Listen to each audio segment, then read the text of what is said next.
gonna get this work, nigga. Experience they trust. Young. At least had a decent shit. So I acknowledge the young beast to me. No more do I rap on niggas beats for free. Charging ransoms, fucking 16 at least. Rockin' Eve St. Lawrence with ease. Balenciagas, I should rockin' with these. Great. Young. Experience they trust, baby.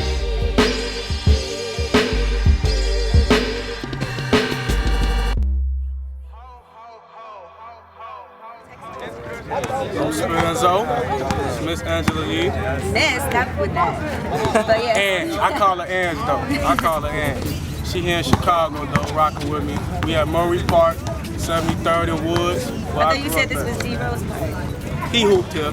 D-Rose hooped here. He got his name here though. You know what I'm saying? He got his name here. So, but this the park and this the birth of a lot of hoopers. But it's between Hermitage and Woods, 73rd, Inglewood. That's why I hung out. So you hoop, I saw you missed a couple of shots just now. I think I hit all three. Oh, I must not have seen that part. But so this is Inglewood, right? This is the part. So break down like the different neighborhoods in Chicago. This is the South Side. Yes, this is the South Side. Okay. This is where I'm from, and you go. It ranges all the way from 55th by the expressway all the way to 74th. You know what I'm saying? All the way to past like what Horn? I say by Horn. It's probably the border, and that's Inglewood. And every area in Inglewood is done. So what was it like for you growing up in Inglewood? It was rough. It was rough because in Inglewood you gotta, show that you can hold your own. So what kind of things you had to show to hold your own? Like what you had to do? I had to fight. I had to say no. You know what I'm saying? I had to say no, and I had to say no. Point blank period. So. How is it that you managed to stay out of trouble? Like I know, Chicago has been on the news a whole lot as of late, and everybody always talks about, 500 homicides in Chicago. We always hear about that. How about you staying out of trouble? How did you manage that?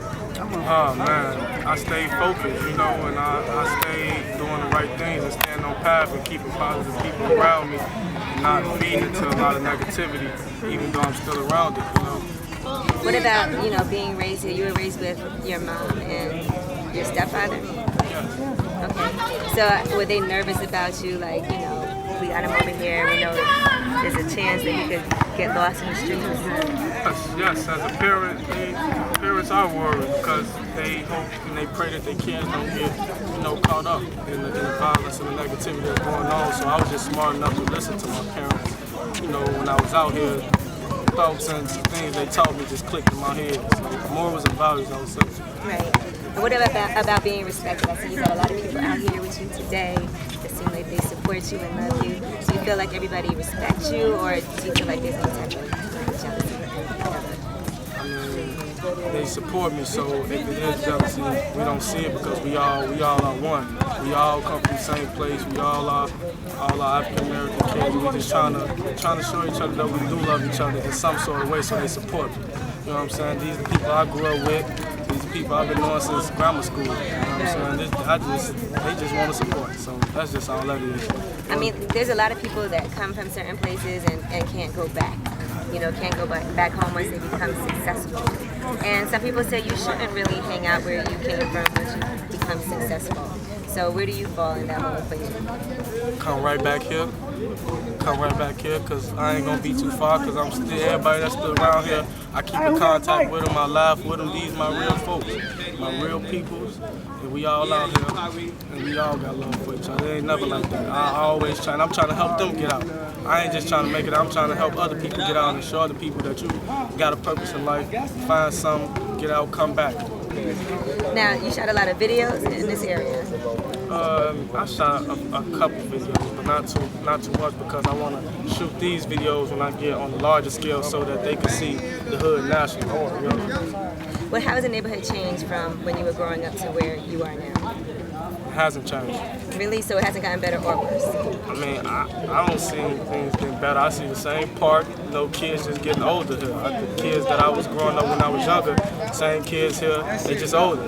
Right. So it's same shoes going on, same people might get into it, different people might get into it.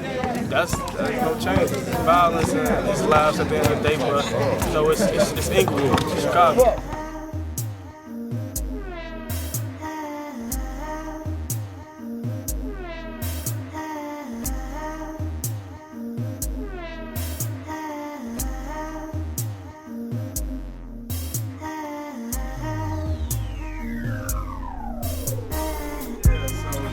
take those hits. You know, my cousin Jamaris passed away. So this is where Jamaris lived? Yeah, Jamaris lived right here with my aunt for years. He came out the cut. You know, my cousin is right here. He has his headphones on. You know, some people out here, they just chilling. You know, this is home. Right. You know, right here, man. Came out, he let out some shots. You know what I'm saying? My cousin ran right up for the firehouse where that tree at. That's where, you know, he laid at. You know, it was raining, guys. You know, it was raining that night. They left him out here. You know, like, that's what they do. You know what I'm saying? I don't know why he wasn't picked up as soon as possible, but, you know, the government do that to us. They know what they're doing out here. You know, we dealing with the wars, the real wars, and, you know, stuff like that. So where were you when that happened? I was in the car with Big Homie. I was in the car with Big Homie and, you know, my childhood friend, Zayna, you know, like my sister, my play sister called me. She first called me, she was like, Jamaris got shot. You know what I'm saying? So I'm just, man, just call me back. You know what I'm saying? He allowed, call me back soon as you. She's like, I'm gonna call you right back. She called me right back. She said, he dead. Just like that. So imagine your first cousin, you know, he's there, you know, running around. It was like, you know, his uncle, you know what I'm saying? My uncle was his dad. I was his big brother in a sense. You know, we grooming him, man, you know what I'm saying? In a sense, and to hear that, you know what I'm saying? Like, he dead, like, you know what I'm saying? That changed my life. Like, I ain't the same no more. And you guys were supposed to shoot a video the next day, right? The next day we were supposed to shoot a video called Powerful Nigga with Noise, you know, and I wanted Jamaris to come, and, you know, I had the suits and stuff, and it was just like, you know, it was like, I didn't care about the video, but it was like, he was supposed to be in it, but you ain't care. It's like, the life just flashed from your eyes, like, you ain't seen him no more. Like, no matter how many birthdays, presents, gifts, thank you cards, all this, all that, his birthday. Physically, I can't shake his hand, I can't tell him I love you, like looking in his eye, like real nigga shit, like I love you, because I can't do that no more, you know?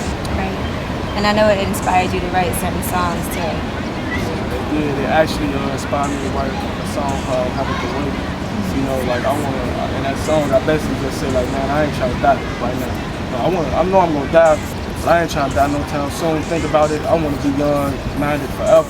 You know what I'm saying? I want to be young-minded forever, and that's one song. That's an actually complete song that's on the mixtape. You know, Have a Good Way.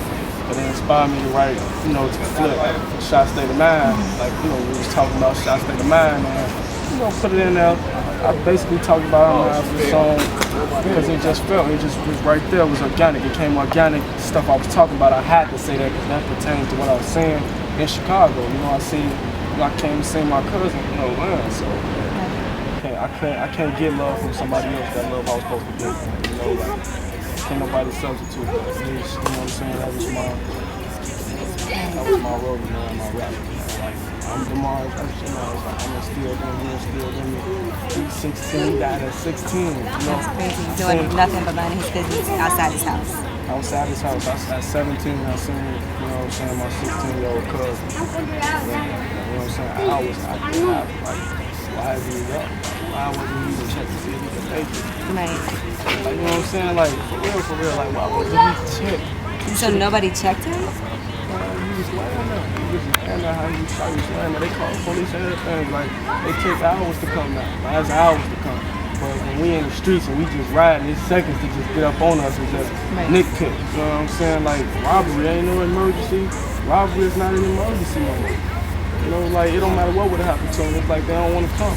You know what I'm saying? They don't want to come. So stuff like that make them come, but they make them come late. So I guess they live by the phrase, you know what I'm saying? How they say, never late is better. You know what I'm saying? Better late than never. Better late than never, never late is better. Young. Niggas steady tryna play me, it don't faze me. I'm Gucci though. Bitch, all I get is green, I'm a money machine. Mistake me for a sushi roll. I keep a group of hoes. I salute to those that salute to me. Fuck the bullshit and foolery. It's for the people saying it's annoying me, but never knowing me. Don't got a clue of me. Well, I'm a young kid with no limits.